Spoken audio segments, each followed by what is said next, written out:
moi, je n'ai jamais voulu faire le test de dépistage. La personne m'a expliqué l'importance et l'avantage de l'autotest. Donc, dès lors, j'ai eu confiance à faire le test avec l'autotest. J'ai expliqué à mon copain et puis j'ai expliqué à certains de mes amis aussi. Il faut le faire parce que rester dans l'ignorance concernant ton statut cirrhosique, c'est pas bon. On a proposé l'autotest à l'hôpital puisque son mari a refusé de venir. Elle est partie avec l'autotest. Son mari a fait ça.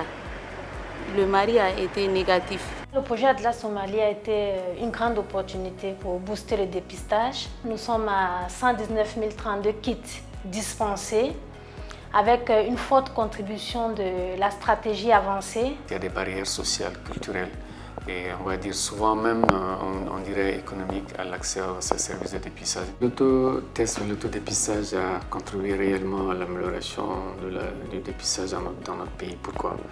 Parce que ça ciblait des groupes qui avaient des difficultés d'accès au dépistage, notamment les professionnels du sexe et aussi les hommes ayant les rapports sexuels avec les hommes. Et surtout, ça a aidé aussi à ce que dans le cadre de l'approche index testing, beaucoup de nombre de personnes qui sont DTS et qui ne voulaient pas se faire dépister en masse, mais à travers l'autodépistage, vraiment, on a eu vraiment à avoir un effet considérable. Ce que nous avons senti déjà sur le terrain, c'est que ça a changé les comportements, ça a changé les façons de faire, ça a changé l'accès aux tests, ça a donné le pouvoir et l'autonomie aux personnes qui sont concernées. Et ça, c'est quelque chose qui est excellent. L'autodépistage a permis vraiment de lever la barrière au dépistage pour les populations clés réticentes au dépistage classique. La dispensation secondaire de l'autodépistage du VIH était une innovation au cours du projet Atlas.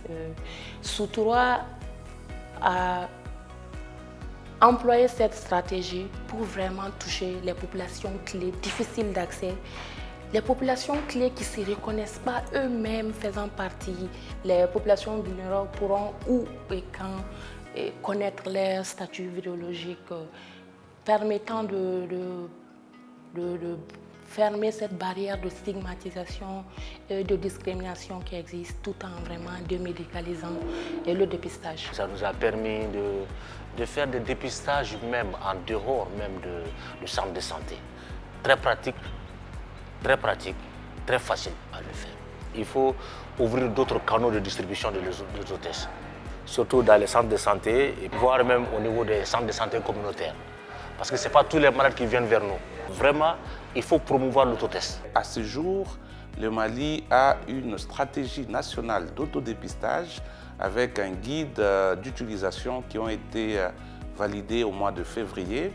Et le plan stratégique national intégré 2021-2025 a intégré l'autodépistage et sur le financement du Fonds mondial, le Mali comptera 497 000 kits sur les 3 ans. À ce jour, l'autodépistage fait bel et bien partie intégrante du dépistage au Mali tel que l'OMS l'a recommandé en 2019. La leçon que je retiens fondamentalement, c'est l'engouement des acteurs de mise en œuvre eux-mêmes. Cette approche-là, de pouvoir disponibiliser le dépistage vraiment dans la discrétion, dans la confidentialité, que nous puissions être en capacité de l'offrir à tous ceux qui peuvent être dans le besoin. Donc ce sont des choses qui sont fondamentales. La communauté est en marche vers l'accès aux tests, donc l'accès au traitement, l'accès à charge virale, l'accès à la fin du sida. C'est ça ce que ça veut dire l'autotest.